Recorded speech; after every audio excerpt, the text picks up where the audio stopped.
No one tells you how strange it is to start over at 38. There's no handbook, no script, no tidy Pinterest board of what healing is supposed to look like when the life you thought was settled unravels quietly while you're still doing the dishes. At 38, people expect you to be okay, to have answers, to be mature about the ending of things. But I wasn't okay. I was tired. I was heartbroken. I was furious at myself for missing the signs, for staying too long, for believing in a version of forever that didn't believe in me. I didn't write this to be wise. I wrote this to be honest. Because I wish someone had told me that you can be lost in your late 30s and still worthy of a beginning. So this is mine. The keys felt heavier in my hand than I expected. It wasn't their weight, but the finality they represented. One small, scratched key to the front door of a one-bedroom apartment in a part of the city I never thought I'd return to. Not after we left it behind years ago. Not after I promised myself I'd never move backward. But here I was. 38. Newly separated. Dragging a suitcase with one broken wheel up a narrow staircase that smelled like old wood and quiet regret. The apartment was empty. Literally, and otherwise. White walls.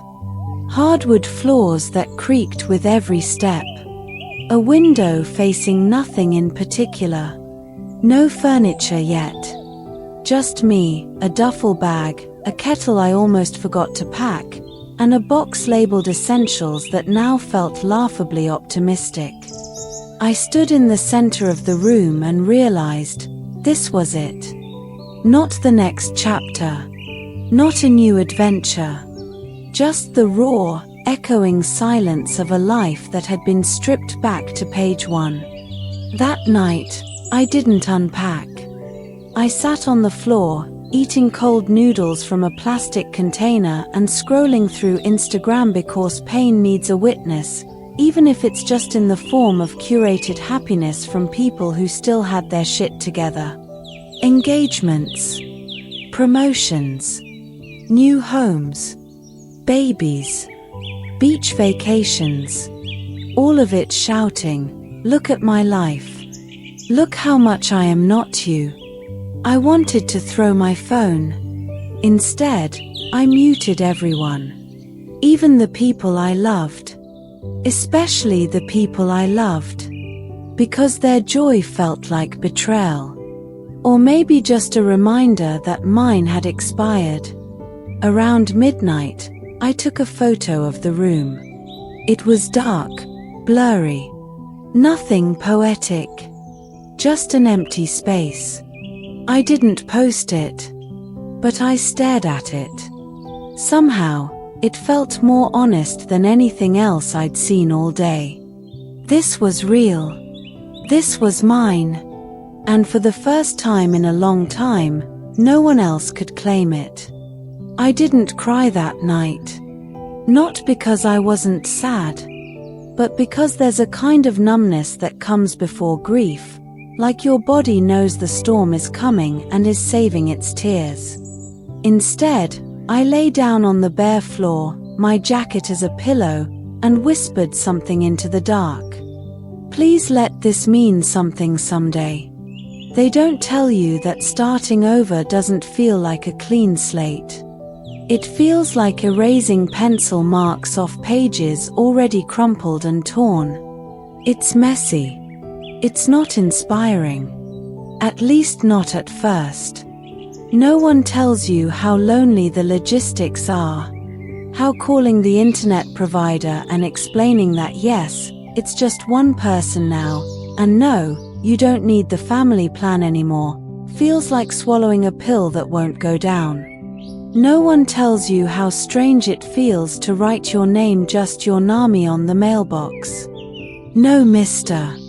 and Mrs. No shared utility bills. Just you, like an island with no flag.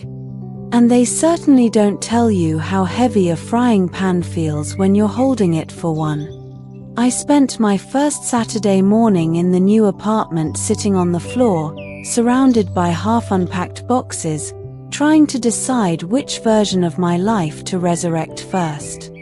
The one with the kitchen gadgets and matching coffee mugs. The one with framed photos of smiling vacations I didn't want to remember. I opened a box labeled Bedroom Misc and pulled out a journal I hadn't touched in years. First page.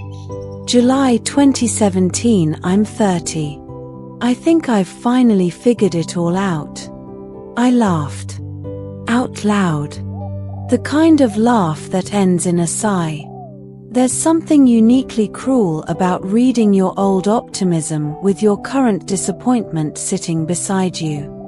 They also don't tell you how your body remembers things your mind tries to forget. Like how I still reached for 2 mugs every morning. Still paused to check my phone at 6:15 because that's when he used to text, home in 10. Still hesitated when filling out forms that asked, relationship status? I didn't know which box to tick. Single felt like a lie. Divorced felt like a wound.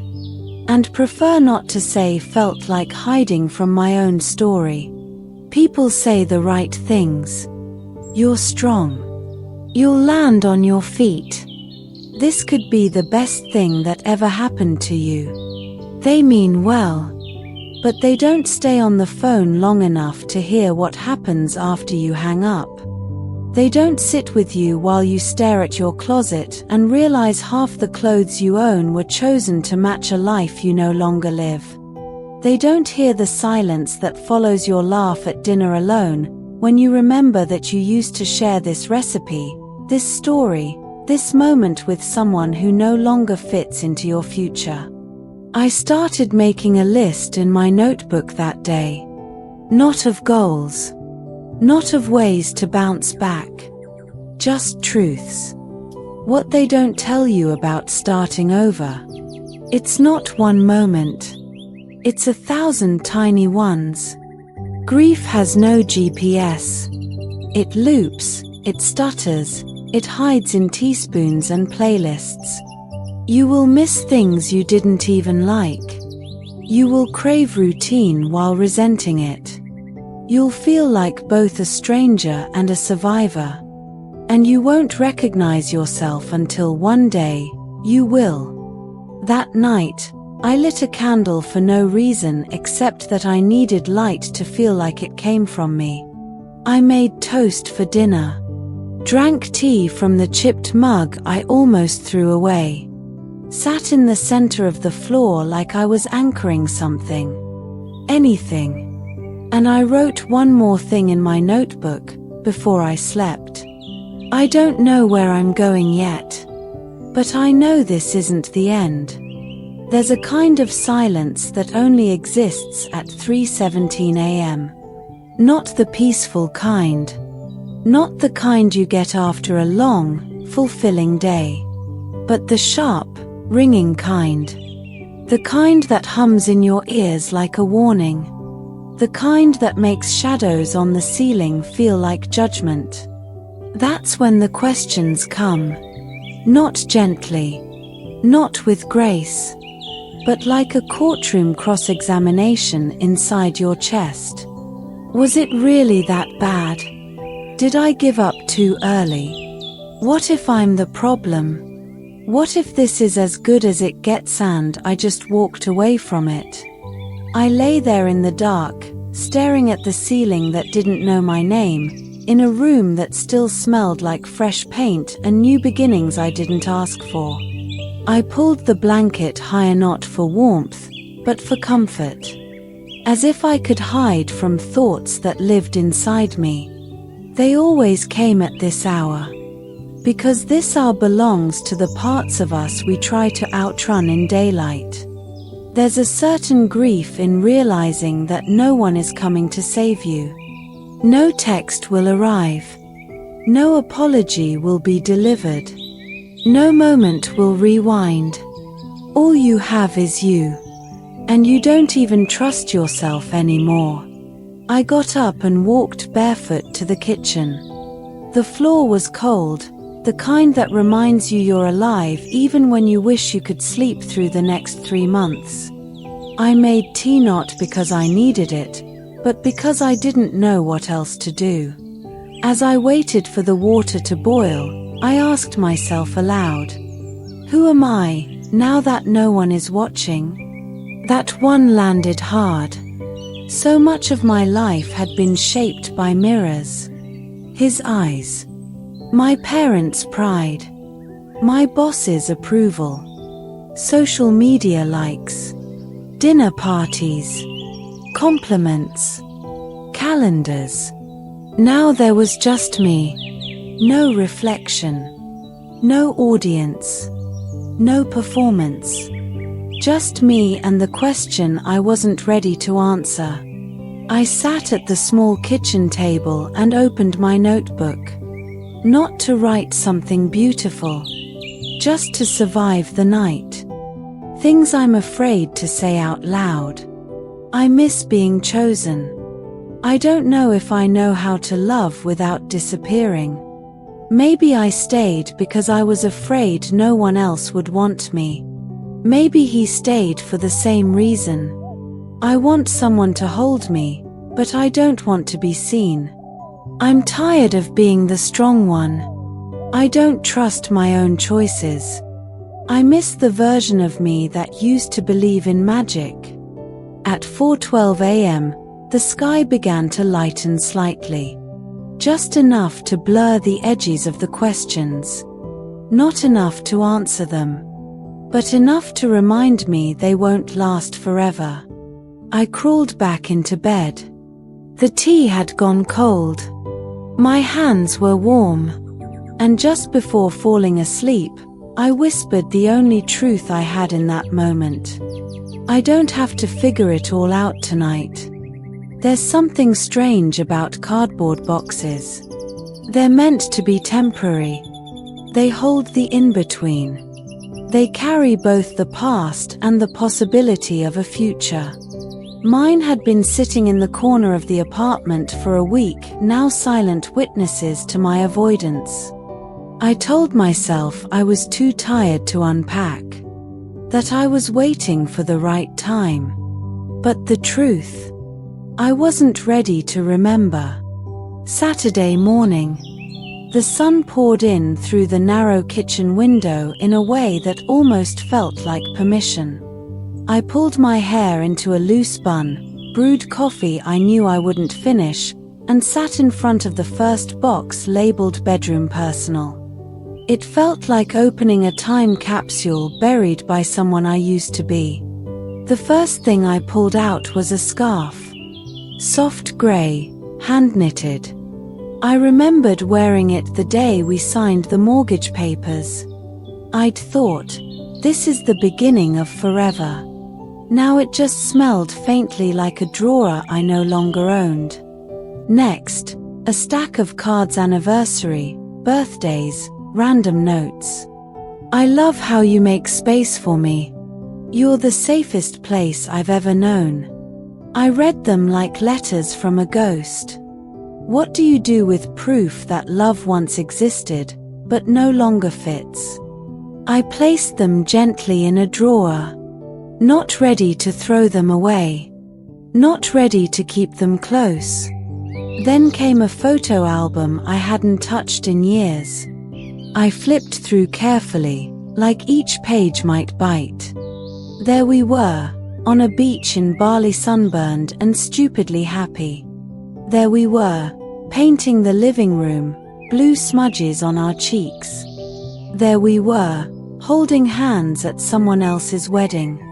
I stared at a picture of me laughing, head thrown back, eyes closed. I barely recognized her. She looked unafraid.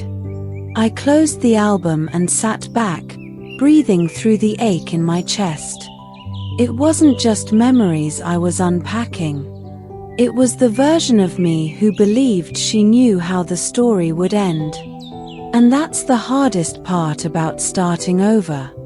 You don't just grieve the person who left. You grieve the person you were when they loved you. Box by box, I kept going. Books I never finished. A necklace I wore every Tuesday because he said it brought out my eyes.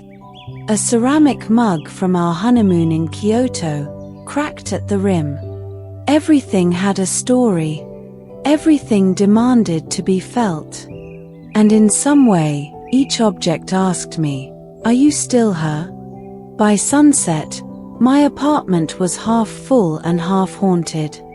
I sat in the middle of the floor again, surrounded by pieces of a life that no longer fit but still mattered.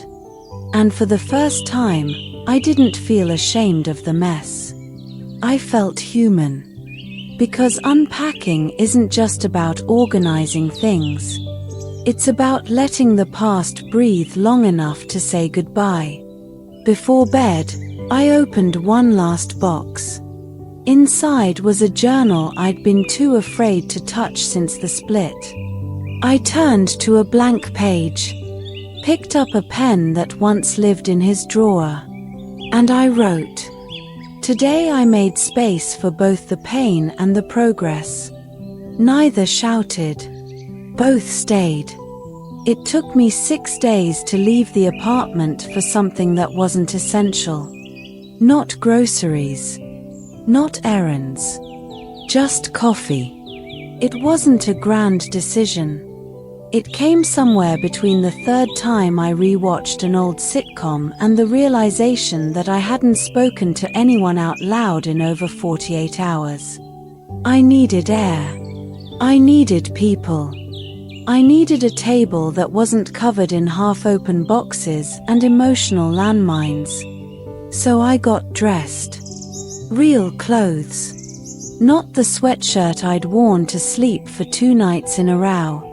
Not the sweatpants that held every sigh I hadn't said. I tied my shoes like it was a ritual. Brushed my hair. Put on lipstick, then wiped it off. I wasn't trying to look like anything. I just wanted to feel like someone. I picked a small cafe a few blocks away. Somewhere I'd never been with him. Somewhere I wouldn't run into people who knew the before version of me. It was quiet. Brick walls. Mismatched chairs. Plants hanging from the ceiling like gentle reminders to grow slowly. I ordered a cappuccino and took the window seat. A woman alone, with a notebook and nothing urgent to write. At first, I fidgeted. My hands didn't know what to do without a phone to scroll.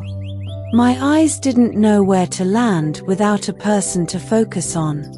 I looked around. Everyone else seemed paired. Couples.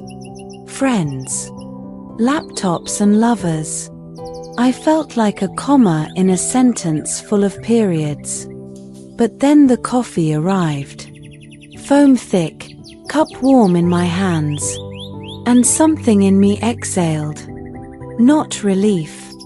Not joy. Just presence. I stared out the window at the street. People passed by with purpose. Some hurried. Some meandering. Some laughing into phones. Some wiping tears I pretended not to see. And for the first time in a long time, I didn't feel like I had to catch up. I was here. Not behind. Not broken. Just here. I opened my notebook and wrote. This is the first coffee I've had without sharing a conversation. And I'm still okay. It didn't feel profound. It felt small. But sometimes healing is built in inches, not epiphanies. As I finished the cup, I noticed a woman across the room. Also alone. Also watching. We made brief eye contact. She smiled. Not a pity smile. A knowing one. And in that tiny moment, I felt less like a ghost and more like a member of the living. When I got home, the apartment didn't feel as empty. Not because it had changed, but because I had taken up space somewhere else and brought a piece of that self back with me. I didn't cry that day. I didn't journal for hours. I didn't find myself. But I took myself out for coffee. And that, for now, was enough. I never thought I'd be the kind of person who needed therapy. Which, in hindsight, was the clearest sign I did. It started with a Google search I almost didn't finish. How to find a therapist after divorce. I stared at the screen for 20 minutes. I clicked through profiles like I was shopping for shoes I couldn't afford. Some were too young. Some too clinical. Some too pretty. I finally chose one because she looked kind, and her bio said, "I help women navigate transitions with gentleness and strength." I didn't know if I had either. Our first session was on a Thursday. I sat stiffly in a soft chair across from her, holding a cup of tea I didn't drink. She didn't ask about the divorce right away. Instead, she asked me my name. Not the one on paperwork. The one I call myself when no one's listening. That question undid me more than any other. Because I realized I didn't know anymore. I told her things in fragments. Scattered timelines. Half-truths I had told myself so many times they had become gospel. She didn't judge. She didn't interrupt. She didn't try to fix. She just said, "That must have been really hard." And I cried in that way you cry when you've been holding it in for months. Not in sobs, but in quiet, steady surrender. I began going every Thursday. It became my anchor. I didn't always have something new to say. Some weeks I just sat in silence, trying to untangle the knots in my chest. Other weeks I surprised myself by laughing. Not because things were suddenly okay, but because the truth, when spoken aloud, sometimes sounded ridiculous. Like how I used to apologize for taking up space in my own house. Or how I stayed because I thought being chosen meant being safe. Or how I convinced myself that losing myself was the cost of keeping love. She wrote one word on a notepad that day. Unlearning. Sundays were different. They weren't structured. They didn't have appointments. They didn't demand anything. They were just silent. Not sad. Not sacred. Just still. I stopped checking my phone. Stopped planning. Stopped pretending I knew what I was supposed to do with my life. Instead, I did laundry. I watered the plant I hadn't named yet. I sat by the window with tea and let my mind wander without guilt. There was something sacred in the nothingness. Something healing in simply existing without performance. It was on a Sunday afternoon that I realized. Silence isn't empty. It's just waiting to be trusted. Not everything made sense yet. Not everything stopped hurting. But on Thursdays, I was learning how to name the wounds. And on Sundays, I was learning how to live beside them without flinching. It's strange, the first time you realize the world doesn't pause for your pain. You assume, somewhere deep inside, that everything will slow down just a little to match the stillness in your chest. But it doesn't. People still post. Still travel. Still marry. Still move in, move out, move on. And you refresh your feed at 2 a.m. Watching a version of life that feels like a party you weren't invited to. I remember the day I saw her engagement photos. Claire, one of my closest friends from college. We used to dream together in that tiny apartment with posters on the wall and instant noodles in every cupboard. We said we'd get married the same year, have babies who'd grow up like cousins, raise them with book clubs and bad wine. Now there she was, on a beach in Greece. Golden hour glow. Hashtag he proposed. And I couldn't even find matching socks. I didn't like the post.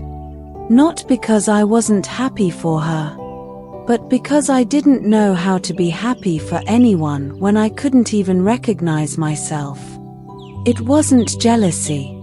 It was alienation.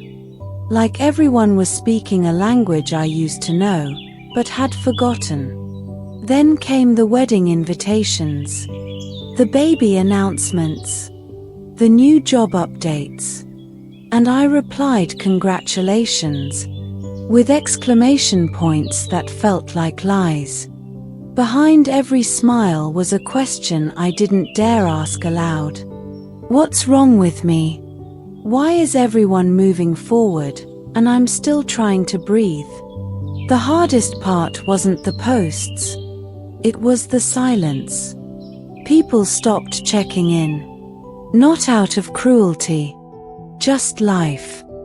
They had school runs and work meetings and bedtime routines. I had therapy and tea and a Google Doc titled "Maybe I'll Write Again Someday." We were no longer on the same page. Some days, we weren't even in the same book. I tried reaching out once. Texted a friend I hadn't seen since the breakup. Asked if she wanted to grab lunch. She replied 3 days later, "So sorry. Things are crazy right now. Let's plan soon." We never did. And I learned a quiet truth that day. Grief not only subtracts people, it reveals them. But not all was lost.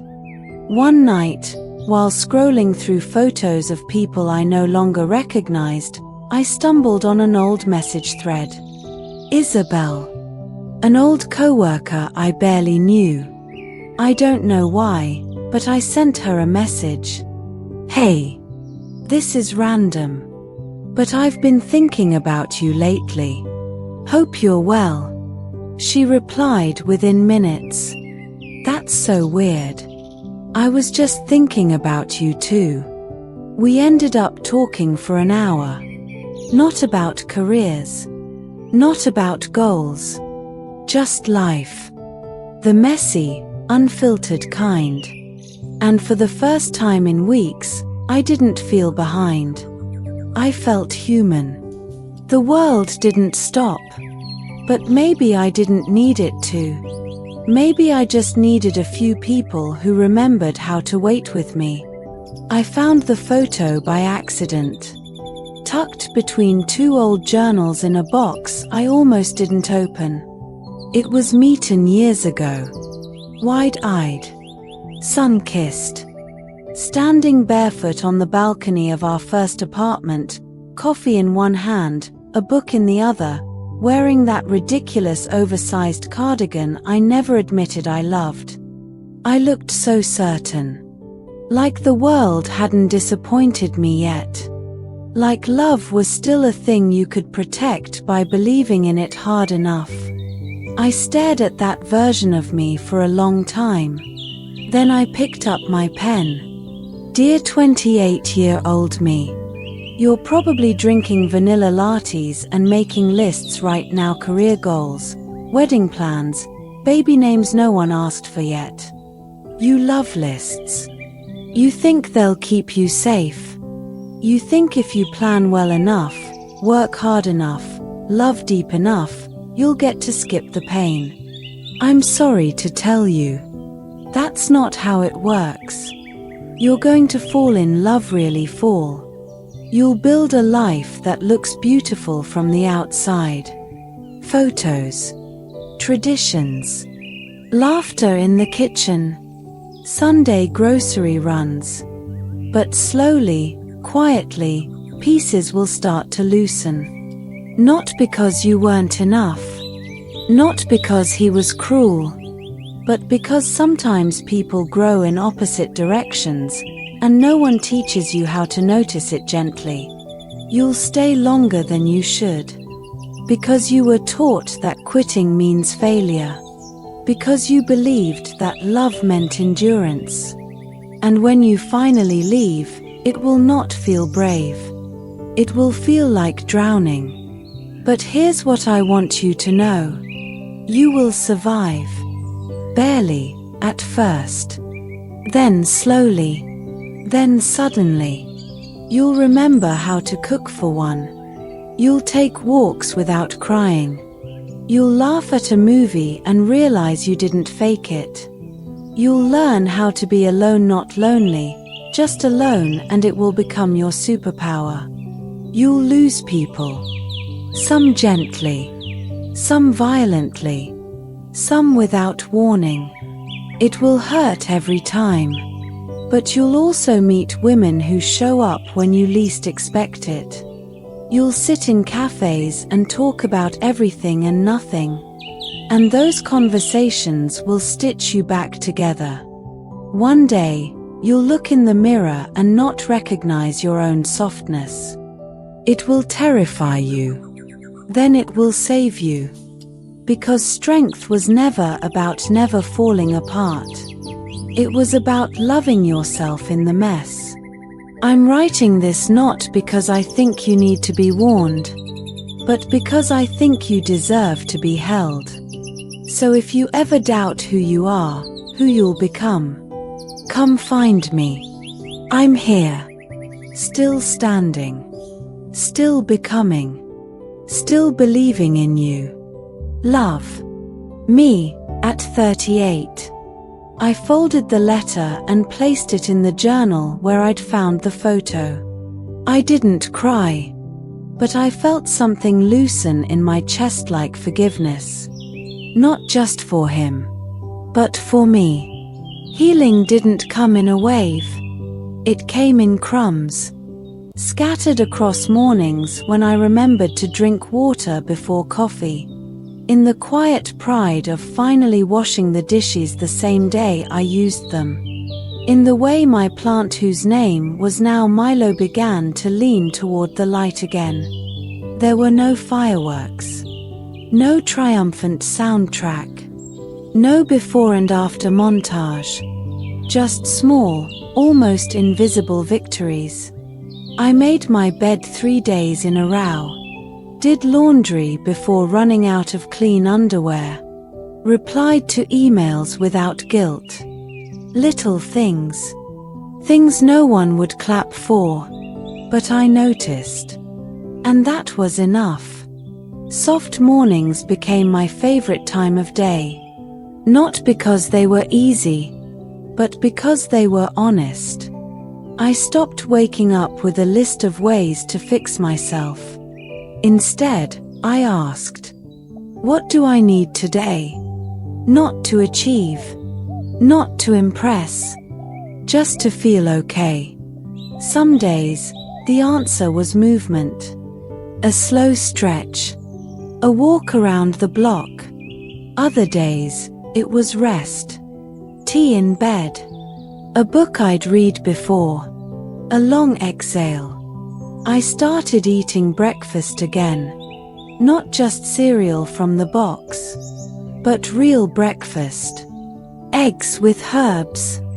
Toast with butter that wasn't rushed. Blueberries in a bowl I once bought for entertaining guests. Now it was just me. And that was worthy of effort, too. I began talking to myself in the mirror. Not affirmations. Not forced positivity. Just kindness. You did okay today. I'm proud of you for showing up. You're doing better than you think. It felt awkward at first. But slowly, I began to believe it. The world was still loud. Still moving faster than I could. But inside my little apartment, I found peace in the slowness. I wasn't winning at life, but I was no longer losing myself. And sometimes, that's enough. One morning, while watering Milo, I noticed a new leaf.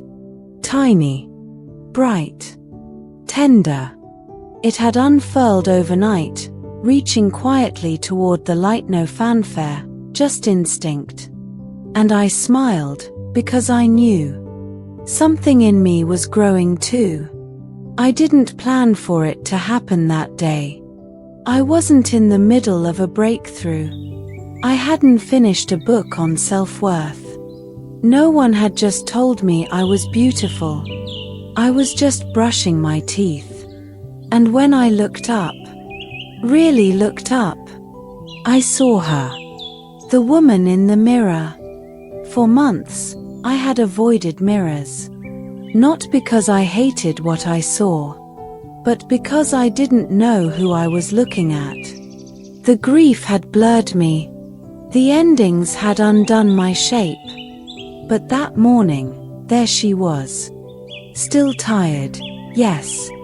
Still carrying quiet ache beneath her eyes. But also standing tall. There was a steadiness in her shoulders. A calm in her gaze. A softness I hadn't seen since before everything unraveled. I leaned closer. She didn't flinch. And I realized I had stopped trying to be the version of me he would have loved. Stopped measuring myself by what didn't work out. Stopped thinking of healing as a return to who I was before.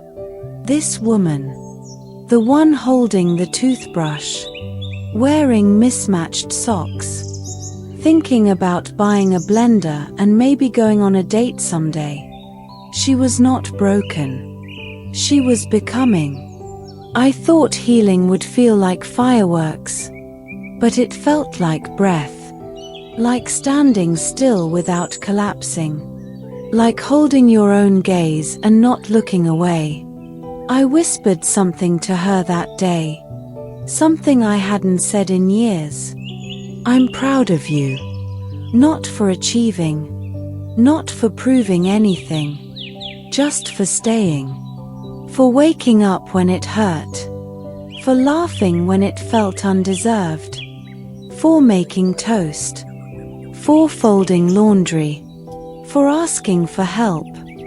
For not disappearing. That evening, I put on lipstick. Not for anyone else. Just because I liked the color. I went out to the bookstore. Bought a novel I'd already read twice. Picked up flowers on the way home, not because it was a special day, but because I was. As I placed the flowers in a jar, I caught my reflection in the kitchen window. And I smiled. Because she smiled back. I used to think love was a first chapter kind of thing. That once it ended, really ended, you closed the book and placed it on a shelf called what was. That anything afterward would be a different story. A lesser one. A sequel with too many disclaimers. But then healing began to feel less like forgetting and more like remembering. Remembering who I was before love tried to define me.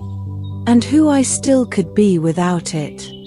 And in that remembering, I started to wonder, what if love isn't something you fall into again, but something you learn how to carry better? It started small. A conversation in line at the bakery. A barista who remembered my name. An old friend who sent a podcast that made me laugh so hard I snorted in public. Tiny connections. Uncomplicated. Unattached to expectation. I didn't rush toward any of them. Didn't search for signs or force chemistry. I just let myself feel warmth again in my terms. Then there was him. Not him from the past. Someone new. Unassuming. thoughtful in a way that wasn't showy. We met at a community book club I almost didn't attend. He sat 2 chairs down. Asked me what I thought of the ending. I told him it felt too neat, too unrealistic. He smiled. Maybe messy endings are more honest. I remember thinking, I could like someone who understands that. We exchanged numbers. He texted 3 days later. Not a game. Just life. And timing. And softness. We got coffee. Talked about authors. Music. Why we both prefer autumn over spring. He didn't ask about my past. I didn't offer it. It felt good not to lead with the wound. And yet, when I got home, the familiar ache crept in. Am I ready? Will I lose myself again? What if this breaks me twice? I sat with the fear. Didn't push it down. Didn't dress it in optimism. Just acknowledged it like an old roommate. Hey, I see you. But I'm not going to let you make the decisions this time. We went slow. Coffee turned into brunch.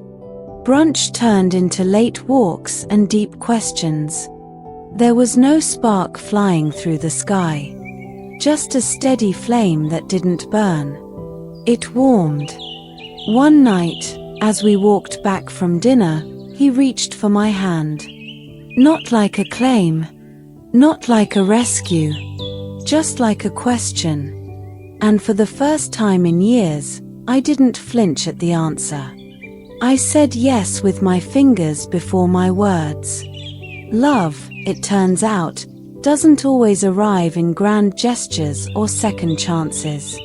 Sometimes, it slips in quietly. After the ending. Carrying tea instead of wine. A question instead of a promise. And space enough for who you've become. There's a version of me 28, bright-eyed, carrying all her dreams in a too small purse who thought she had it figured out. Love, career, friendships. All of it felt like a linear equation. If I just did things right, life would unfold like a well-written story. She meant well. She just didn't know. She didn't know that success can feel like a cage if it doesn't belong to your true self. That love without boundaries isn't devotion, it's erasure. That sometimes the people who say forever only mean until it gets inconvenient. And that heartbreak doesn't come with closure. Only lessons whispered long after the storm. So what do I know now at 38 that she didn't? I know that grief isn't a moment. It's a process. That healing doesn't arrive all at once, wrapped in insight. It comes quietly, repetitively, in morning routines and choosing not to text him back. I know that loneliness and solitude are not the same. One drains you. The other restores you. I know now that starting over is not a sign of failure. It's proof that you were brave enough to stop living a life that no longer fits you. I know that your worth isn't measured by who stays. It's measured by how you treat yourself when no one else is clapping. And I've learned slowly, tenderly, that the most sacred kind of love is the kind you learn to give yourself. After the world tries to make you forget you're worthy of it, there are still days I struggle. Days I wish I could go back and whisper, choose yourself sooner. But mostly, I'm learning to thank her. That 28-year-old version. The one who dared to hope, to dream, to build. She didn't fail. She simply handed me the tools I didn't yet know how to use. If I could sit beside her now, I wouldn't give advice. I wouldn't warn her. I'd just hold her hand and say, "It's going to be hard. But you're going to become someone you're proud to know." There's a difference between restarting your life and reclaiming it. Restarting implies wiping the slate clean, but reclaiming, that means looking at the mess, the cracks, the fragments, and choosing to build anyway. I used to think building a life meant checking boxes. Degree, career, marriage, house, 2 kids, weekend brunch with matching mugs. But I've learned that a meaningful life doesn't come from boxes. It comes from belonging to yourself in every room you enter. I started small. I rearranged my apartment not for practicality, but for peace. Moved the couch so the light would hit it in the afternoon. Got rid of the table we once shared. Bought a round one just for me. I stopped buying things because they looked adult.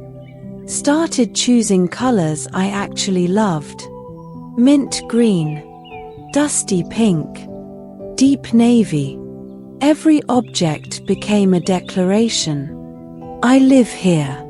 Not who I thought I had to be. Me. Then I made a no list. Not a to-do list.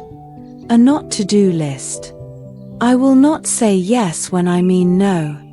I will not follow people online who make me feel small. I will not explain my choices to anyone who isn't living them. I will not apologize for needing rest. I will not stay where I feel I must shrink to be accepted. It was terrifying and liberating, because boundaries aren't walls. They're doors you learn to close with kindness. I joined a ceramics class. I was terrible. Uneven bowls, lopsided mugs. But I laughed out loud, belly deep, hands covered in clay. And for a moment, I remembered joy without pressure. Not performative. Not productive. Just play. I started writing again, too. Not for publication. Not for validation. Just to remember the sound of my own thoughts. Poems. Fragments. Grocery lists that turned into love letters to myself. Writing became a way to say, "I see you. You're still here." I redefined what success looked like. Some days, it was paying the bills on time. Other days, it was getting out of bed before noon. And sometimes, it was just sitting in silence without needing to fill it. I realized my life didn't have to look like anyone else's. It just had to feel like mine. So I built it slowly. Out of mismatched mugs and second-hand books. Out of friendships that asked nothing but truth. Out of mornings that started with questions instead of alarms. Not perfect. Not polished. But honest. And for the first time in years, I looked around and thought, this right here feels like home. It didn't feel like a milestone. No parade. No sudden epiphany. No internal applause. Just a Tuesday. I woke up to the sound of birds outside my window. I brewed coffee. Checked the weather. Fed Milo. Watered the herbs on my windowsill. And at no point did I think of him. It wasn't until the next day that I realized it. I was journaling, like I usually do, half-coherent morning thoughts and ramblings when the pen paused in my hand. I wrote, "Yesterday, I didn't think about him once." And then I stared at those words. Reread them. Let them settle. It was the first time in over a year that his name didn't echo somewhere in my body during the day. No flashbacks. No longing. No bitterness.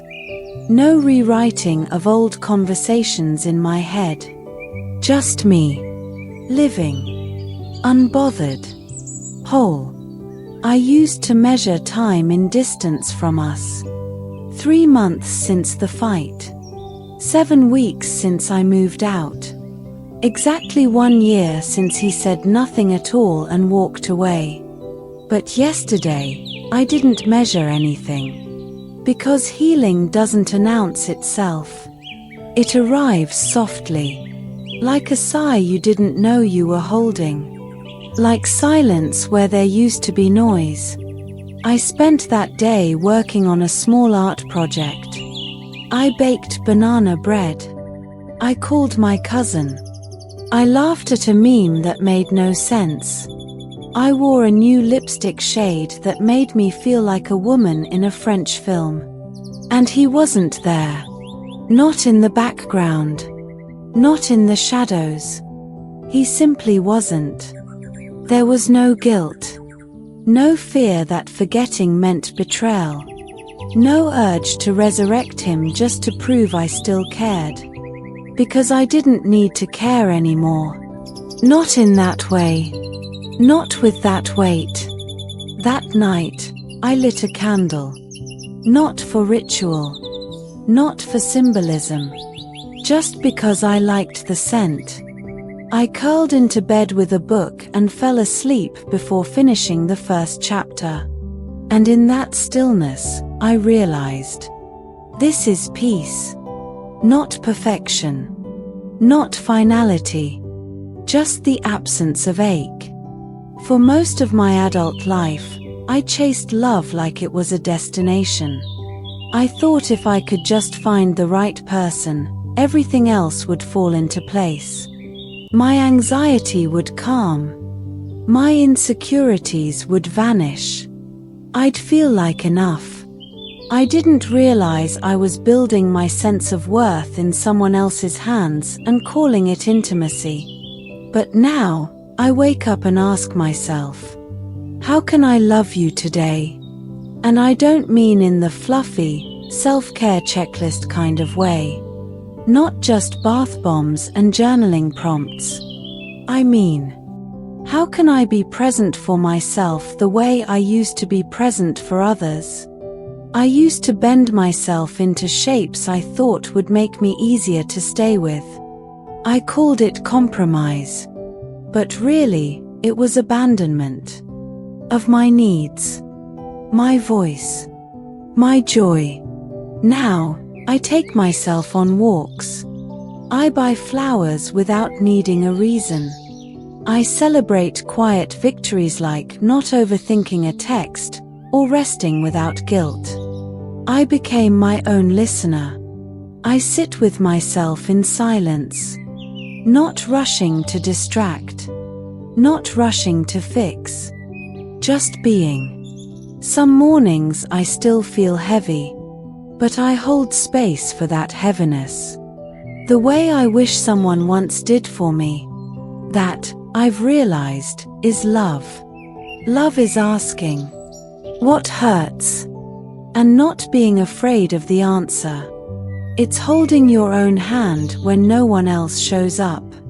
It's being your own witness in moments you used to beg someone else to notice. It's making tea for yourself like you're someone worthy of gentleness. Because you are. There's a photo of me on the fridge now. I took it on a solo hike a few weeks ago. I'm sweaty, squinting into the sun, hair messy, grinning wildly. Every time I pass it, I whisper, I'm so glad you didn't give up. That's the kind of love I needed all along. The kind that doesn't wait to be chosen. The kind that chooses me over and over. Even when I'm tired, unsure, unshowered, or unsteady. Especially then. I used to think healing would lead me back to someone else. That all this work was so I could be ready to be loved again. But now I know. I was becoming the love. Not for someone. for myself. And that is enough. I used to think endings happened to us. Someone leaves. Something falls apart. The door closes and we stand there, stunned, unsure of what to do next. But now, I see it differently. Endings don't always arrive like thunder. Sometimes, they come quietly. In the soft way your heart no longer aches for the past. In the way you stop needing a reason. And when you're ready, you write the ending yourself. Not out of bitterness, but out of peace. A few days ago, I found the last gift he gave me. A hardcover journal. The pages still blank. I had tucked it away during the breakup, unsure if I'd ever touch it again. But this time, I didn't hesitate. I opened to the first page and wrote, "This is not about him. This is about me leaving, becoming, choosing." And with that, the final thread loosened. There was no cinematic closure. No final phone call. No apology that arrived in my inbox after months of silence. Just me, in my apartment, pen in hand, choosing to not need it anymore. Because healing isn't about getting answers. It's about realizing you no longer crave them. I went for a walk that evening. The air was warm, not heavy. The sky, streaked with late summer gold. I passed the street where we once had our favorite brunch. And I didn't flinch. I didn't speed up. I didn't slow down. I just walked. Forward. Free. I used to think I'd find closure in someone else's words. Now, I know it lives in mine. I forgive you. I release you. I reclaim my story. And most of all, thank you for breaking open what I didn't know needed to be rebuilt. When I got home, I lit the last candle from the old set. The one I used to save for special moments. Turns out, this was one. Not a celebration. Not a farewell. But a quiet honoring of everything I've survived. I sat down, opened the journal again, and wrote, "This is the life I get to write now. No edits. No erasures. No permission needed." And with that, I began.